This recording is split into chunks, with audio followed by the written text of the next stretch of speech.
Saan ang punta mo, Hazel? Tanong ng pinsan kong si Andy. Tinignan niya ang binig kong cake para sa boyfriend kong si Angelo. Anniversary kasi namin ngayon, kaya balak kong magpunta sa kondo niya para sorpresahin siya. Kay Angelo, anniversary namin ngayon, Andy. Malawak ang ngiting sagot ko sa kanya. At talagang umabot kayo ng anniversary ha? Sarcastic na sabi niya sa akin. Umirap siya sa akin at pinaglaruan ang phone niya. Ngumuso ako sa sinabi niya.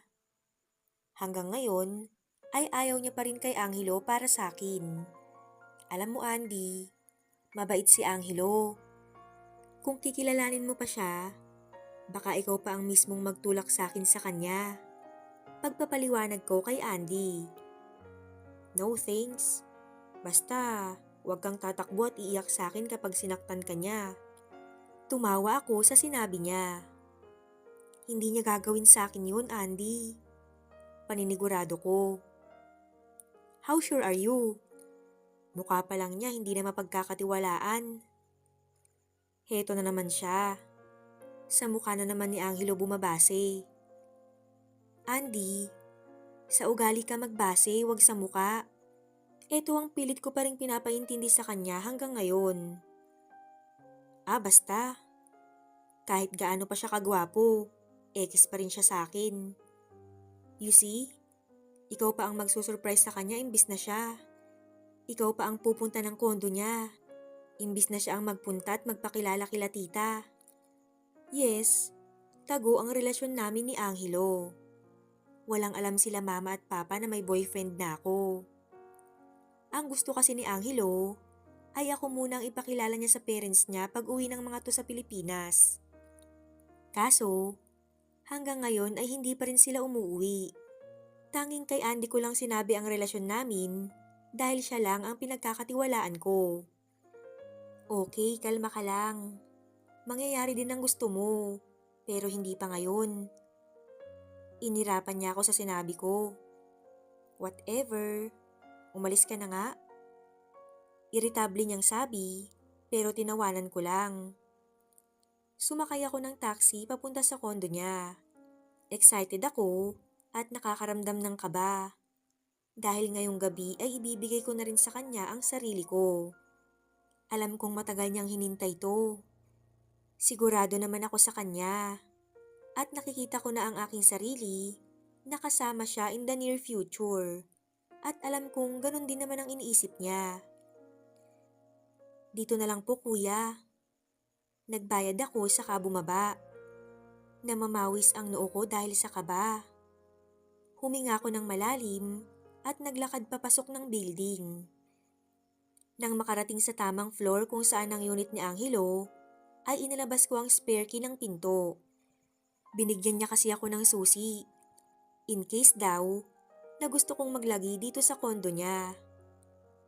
Dahan-dahan kong pinihit ang seradura ng pintuan.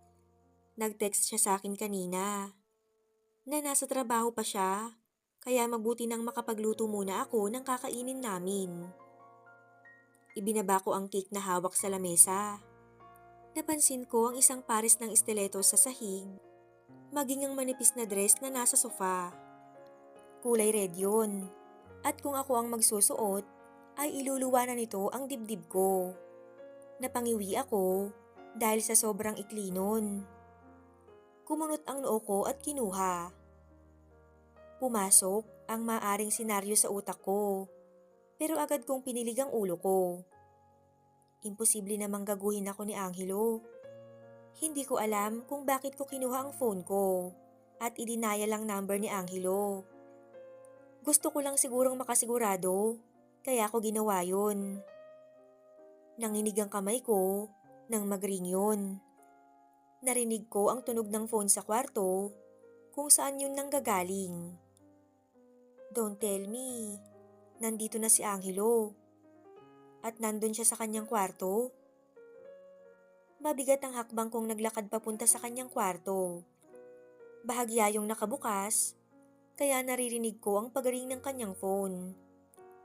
Maliban doon, ay nakakarinig din ako ng mga ingay. Tumaas ang balahibo ko sa narinig. Nagpawis ang noo ko at napatakip ng bibig. Tumulo ang butil ng luha ko nang makita sa awang ng pintuan ang kanilang ginagawa. Kitang-kita ko si Angelo na may kasamang ibang babae sa kwarto niya. Bising-bisi ang mga to sa ginagawang milagro. Ang sarap mo. Ibang klase ka, Maureen. Narinig kong sabi ni Angelo, kaya mas lalong nanghina ang tuhod ko at tahimik na napahagulgol. Hindi ako makapaniwala na ang best friend ko at ang aking boyfriend ay gumagawa ng milagro sa mismong harap ko. Break up with Hazel, sabi nito sa gitna ng kanyang pag-ungol. Yes, I will. Sagot ni Angelo na nagpadurog ng puso ko. Kinuha ko ang cake na nasa lamesa bago malakas na sinipa ang pintuan ng kwarto niya.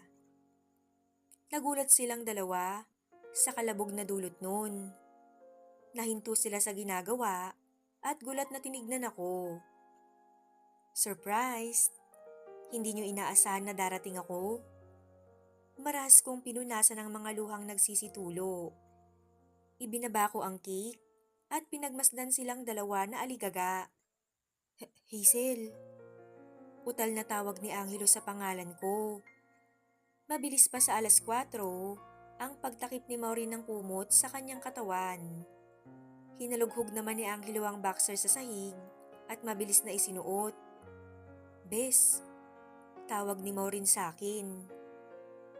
Huwag mo nga akong mabes-bes. Ahas ka. Mabilis kong nilapitan ng haliparot na babae at sinabunutan. Hindi siya nanlaban dahil mahigpit ang hawak niya sa kumot na nakatakip sa katawan niya. Hazel, stop it. Pinigilan ako ni Angelo at inilayo kay Maureen. Umiiyak ang malanding babae habang magulo ang buhok. Huwag mo kong hawakan. Nakakadiri ka. Malakas ko siyang sinampal. Napapikit siya at hindi nakasagot. Ikaw malandi ka. Tanggap kong makati ka. Pero hindi ko inaasahan na pati tong boyfriend ko kakalantarihin mo. Sigaw ko pa. Hindi ko napigilan ang sarili ko at sinampal ko rin siya. Bes, hindi namin sinasadya. Umiiyak na paliwanag niya. Nanginginig akong tumawa dahil sa sinabi niya. Paanong hindi sinadya? Sarap na sarap ka nga habang ginagawa niyo. Tumatawa kong wika. Hazel, I'm sorry. Humarap ako kay Angelo at kinuha ang cake na nilapag ko. We're now over. By the way, happy anniversary. Itinapon ko ang ginawa kong cake sa mukha niya. Halata ang gulat sa kanya, pero nagmadali na ako sa pag-alis dahil hindi ko na kaya. Narinig ko pang tinatawag niya ako, pero hindi na ako nag-abala pang lumingon. Umiiyak ako habang naglalakad paalis. Ang bigat ng dibdib ko dahil sa hindi maalis na mga imahe sa utak ko. Nandidiri ako. Sa tuwing maaalala na ang labing humahalik sa akin ay siya ring labi na humahalik sa best friend ko. Sa pag-uusap nila kanina ay halatang matagal na silang may relasyong itinatago. Ang tanga ko naman para hindi yun mahalata. Sa tuwing gustong sumama ni Maureen sa date naming dalawa, muntik ko pang maibigay ang katawan ko sa maling tao, sa hindi deserving na tao. Tama si Andy. Sana, nakinig na lang ako sa sinabi niyang hiwalayan ko na si Angelo. Anong magagawa ko? Mahal ko yung tao. Hinala pa niya na may relasyon si Maureen at Angelo, kaya mas lalong hindi ito naging boto sa relasyon namin. Sa kakaisip ay hindi ko na napapansin ang dinadaanan ko. kaya bumunggo ako sa isang bulto. Tinignan ko ito habang lumuluha ang mata. Malabo ang mukha niya sa paningin ko dahil sa luhang nasa mata ko. Sorry. Humingi kaagad ako ng pasensya sa kanya. Napalunok ako nang tuluyang masilayan ng mukha niya. Mariin itong nakatingin sa akin. Pinagmamasdan niyang mabuti ang mukha ko. Siguro, iniisip nitong kaawa-awa ako. You okay? Pagkuway tanong nito. Dahil hindi naman ako magaling magsinungaling, ay umiling ako. Maya-maya, ay nakaisip ako ng kalokohan sa utak ko. Kaya naglakas loob akong magtanong sa estranghero. Sleep with me tonight. Kahit ngayong gabi lang. Pakiusap ko. Mukhang nagulat siya sa itinanong ko. Pero hindi rin nagtagal ang gulat sa kanyang muka. Gusto ko lang gumanti sa ginawang panggagago sa akin. Ayokong isipin nila na umiyak ako magdamag dahil sa kanila. Kung nagawa nilang magpakasaya, gagawin ko rin. Kahit paibigay ko sa estranghero ang katawan ko. Gumuhit ang ngiti sa labi nito at nagsalita. Are you sure?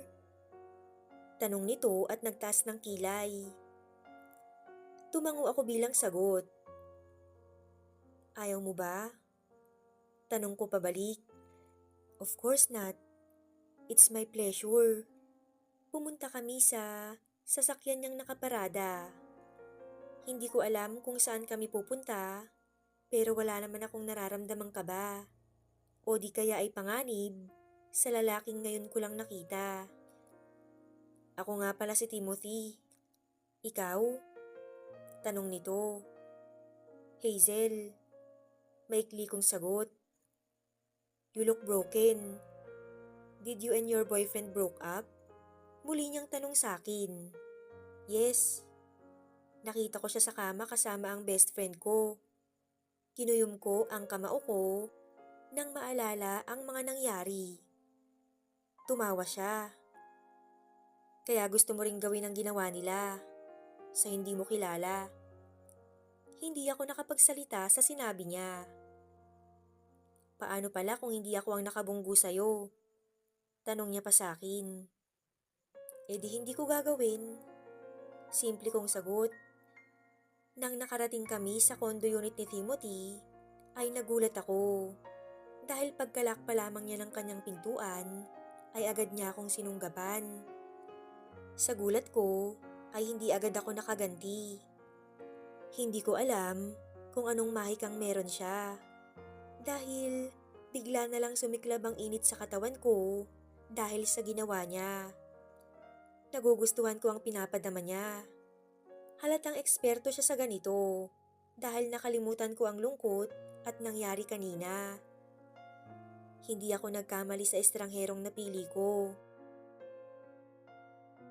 Naging malakas ang ingay ko nang may maramdaman akong kung ano. Hindi ko na kayang pigilan pa ang aking sarili. Para na akong mababaliw. Tim, please. Pakiusap ko. Pakiramdam ko ay uhaw na uhaw ako sa katawan niya. I hope this is not your first time. Aniya na ikinatigil ko.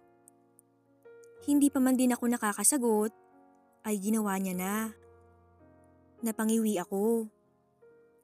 This is my first time. Nahihirapan kong saad habang mahigpit na nakahawak sa kanya.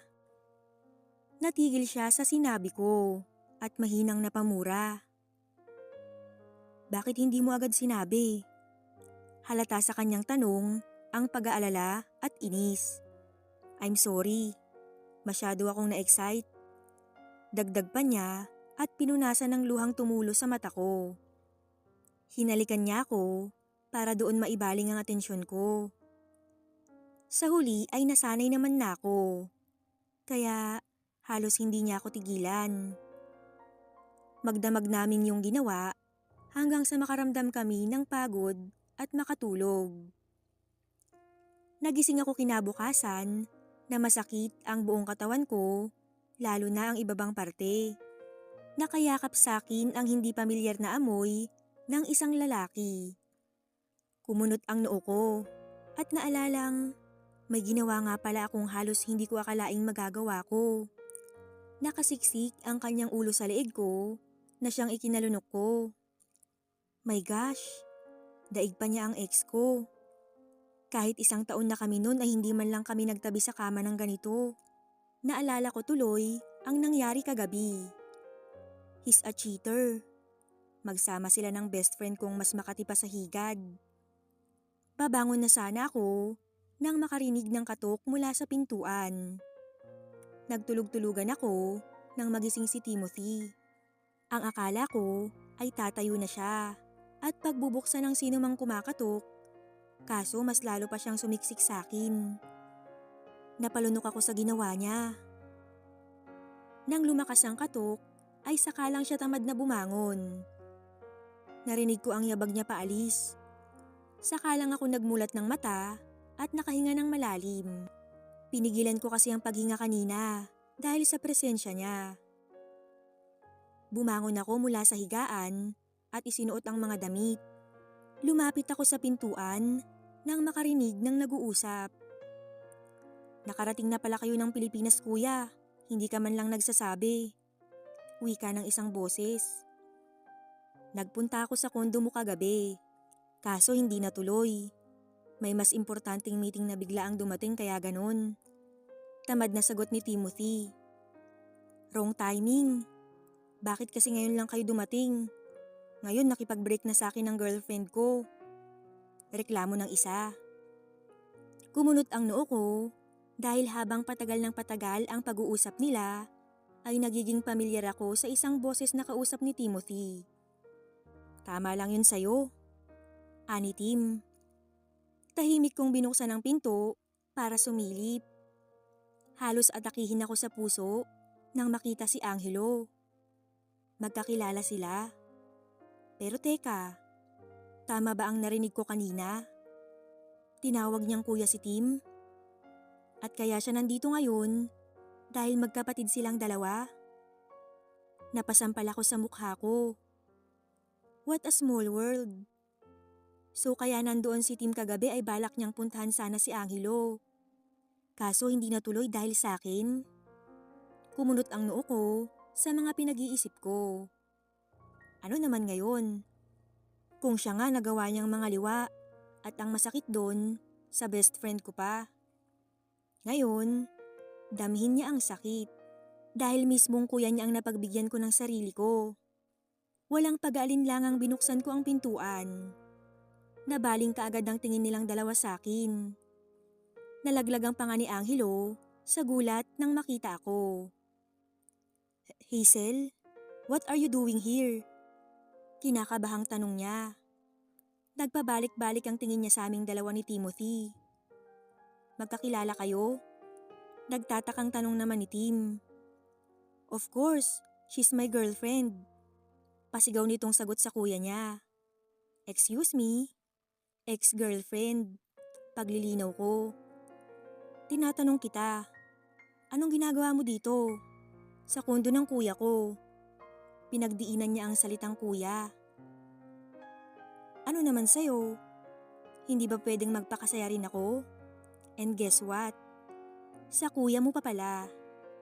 What a coincidence. Pangiinis ko. Gusto kong maramdaman niya ang naramdaman ko kagabi nang makita sila ng best friend ko. Nagtagumpay naman ako dahil nakita kong nasaktan siya sa sinabi ko. Galit niyang tinignan si Timothy. Anong ginawa mo sa kanya? Tanong ni Angelo sa kuya niya. Malamang, ganun sa ginawa niyo ng best friend ko kagabi. Anong inaasahan mong gagawin namin dito? Maglalaro ng jackstone? Ako ang sumagot, imbis na si Timothy. Hindi mo nga maibigay yun sa akin tapos kay kuya bumigay ka agad. Nangiinsulto ka ba? Iritable niyang tanong, saka ako nilapitan. Si Tim ay nakatingin lang sa amin habang nagbabangayan kami ni Angelo. Isipin mo kung ano ang gusto mong isipin. Tapos naman na tayo kaya wag kang umastang parang tayo pa rin. Katawan ko lang ba talaga ang habol mo kaya pinagtitiisan mo ko? Kailan pa kayo may relasyon ng best friend ko? At talagang plinano mo pang hiwalayan ako? Ang kapal ng mukha mo. Nang gagalaiti kong wika. Hazel, patawarin mo ko. Natukso lang ako. Lalaki rin naman ako. May pangangailangan din na hindi mo kayang ibigay. Naningkit ang mata ko sa sinagot niya sa akin. You know what? Plano ko na sanang pagbigyan ka nung first anniversary natin. Mabuti na lang, nakita ko kayong ganun. Nagsisisi akong nakilala kita. Inirapan ko siya at umalis doon nang hindi lumilingon. Kahit ano pang paliwanag ang gawin niya, hinding-hindi ako babalik sa kanya. Mabuti na lang pala dahil sulit din ang paghihiganti ko. Oh, bakit ngayon ka lang umuwi? Naisuko mo na ba sa boyfriend mo ang katawan mo? Inirapan ako ni Andy pagkarating ko sa bahay. Nope, hinding-hindi ko to ibibigay sa kanya no. May pandidiring wika ko, kaya napataas ang kilay niya sa inasta ko. Anong nakain mo? Natatawa niyang sabi. You're right, hindi nga siya mapagkakatiwalaan. Wow, natauhan yarn? Anong nangyari? Magkwento ka, dali. Excited na sabi niya at dali-dali akong nilapitan. Manloloko siya. Hindi ko alam kung kailan niya pa binibilog ang ulo ko. Nadatnan ko sila kagabi ni Maureen sa kama. Gumagawa sila ng milagro. Sa mismong harap ko pa. Masama ang loob ko habang nagkukwento kay Andy. I told you. Pero hindi naman na nakapagtataka na nilandi siya ni Maureen. Halatang halata naman una pa lang. Type niya na si Angelo.